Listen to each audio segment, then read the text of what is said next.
Colby Covington is entertaining. He's going to fight in Madison Square Garden for the title. I'm excited about that fight. Can I go? Yes. Yeah? Yes. Yeah. Yes. You didn't break my face. I got right up and protested it right away. That was a fake stoppage, fake ref, fake fight. Wait till I see you next time. Wait till I see you next time, Marty Fake Newsman. You're dead.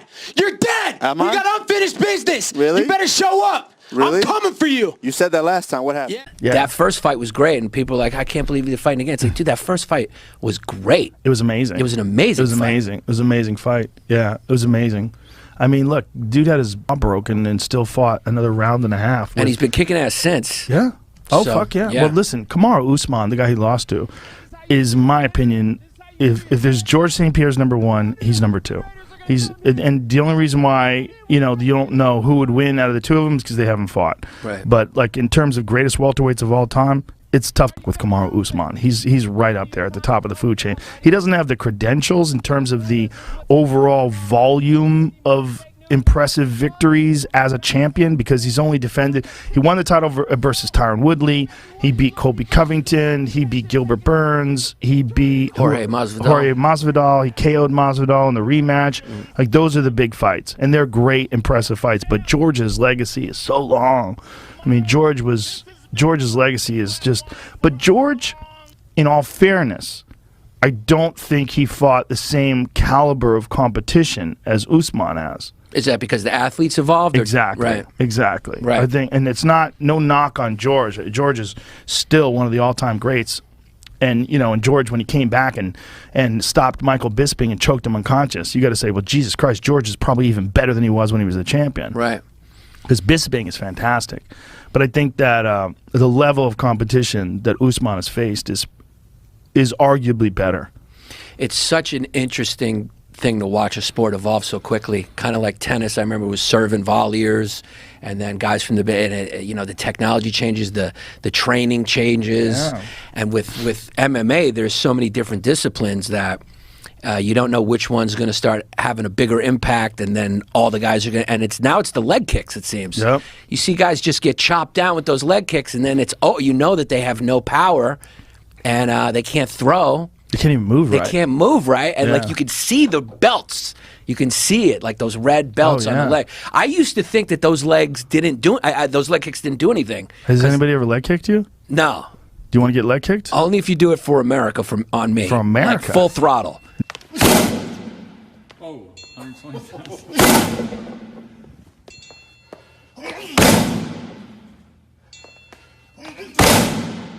134. No, I would never do a full throttle. Yeah, no, I'd be dead. I'll give you a tap, but just so you could feel a Joe it. Rogan kick in the chest may be what I need to just like get you going, get me going, like a kickstart. And you got to be mindful of his level of fear as well, because a caged animal is a very dangerous animal, And so I'm seeing him, and that's kind of how the way that went. I watched that fight again the other day.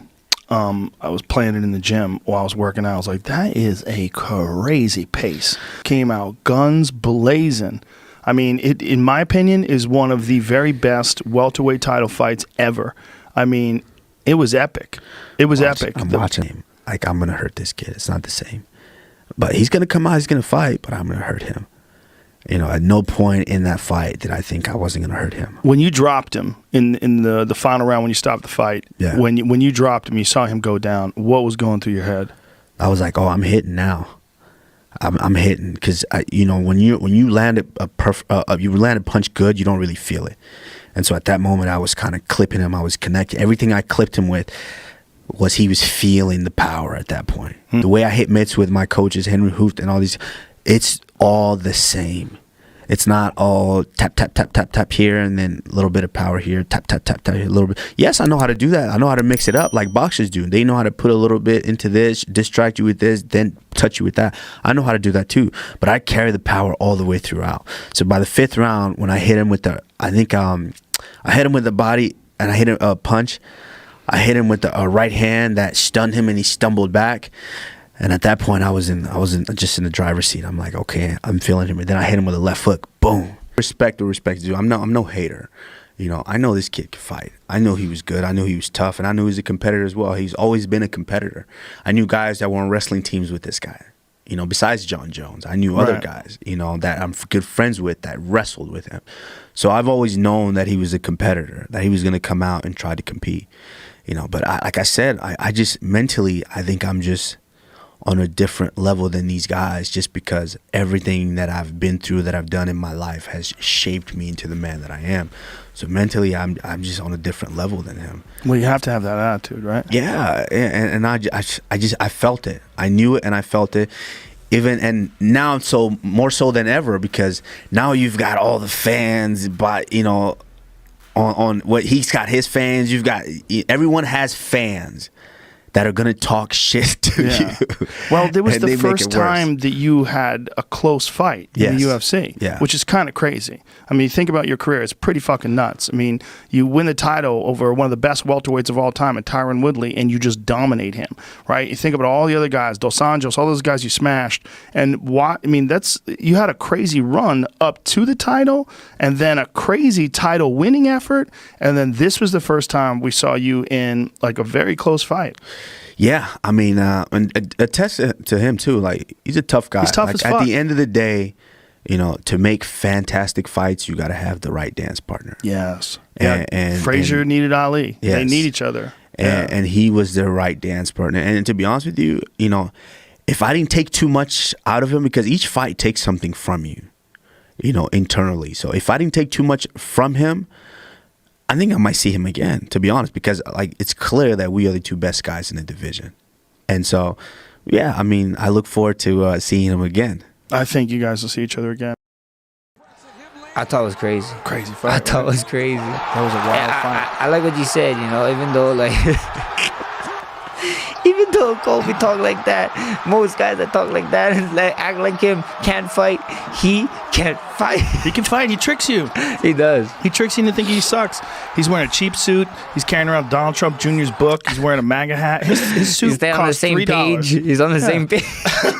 He's not reading. He's not reading that book. I mean, look, I give it up to that guy for a lot of reasons. First of all, his back was against the wall.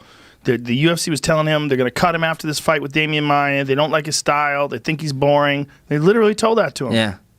So he goes in the ring after the fight, calls Brazilians a bunch of filthy animals, says a bunch of crazy shit, and the next thing you know, he's got this in character. Oh, yeah, for Joe Rogan. We were making fun of his suit. And next thing you know, he's one of the most popular guys in the fucking sport. Let him do it. Let the guy water his own, like he's digging his own grave. Let him go dig it. You know what I mean? He got to live in it now. You know, like now he got to live in it. Like I think so at the fighter panel they asked, "Oh, why did you laugh when you found out that he outed himself?" I was like, because it's a storyline. You don't see these WWE guys going around and be like, yeah, this is just fake. No, they keep their storyline until they go out and then they change it. Well, we kind of outed it first. Yeah. We outed it first. We haven't had a guy that put on a character like that before. He's the first. Yeah. Really? Yeah, he is. Chael Sonnen a little bit. Yeah. Chael Sonnen a little bit. You know, he kind of put on a little bit of an act like that, but Colby took it to a whole new level. I mean, the suits, and he's adjusted it over the years. Because if you go back and look at the beginning of it, he used to wear nice suits. He was wearing like a very nice tailored suit, like really expensive. Yeah. Now he's wearing the cheapest shit that he could buy, like blue and orange. He's on purpose. You know he's doing it on purpose. He's wearing cheap suits. It's hilarious, man. It's hilarious. It's terrible. And it was a good goddamn fight. It was a good fight. It was a real close fight. Got 50K. It was 3-3 on three judges' scorecards, or on two judges' scorecards. They had it 3-1. So 3 rounds to Usman on one judge's score, 3 rounds to Colby on another judge's scorecard. Yeah, it was that goddamn close. And 2-2 with the last judge. This is another example. That would have been crazy. It's crazy. But this is another example why we should have more judges. Yeah. We should have more than 3 judges. It's How much does the Olympic do? Olympic boxing? I don't know. I think they get they have 8. That would be perfect. And then they take like the top whatever, they take whatever scores match, like the top 5 whatever, and then they balance. That makes sense. That makes sense. 8's a good number. 9 would be a good number because 9 would be like a tiebreaker.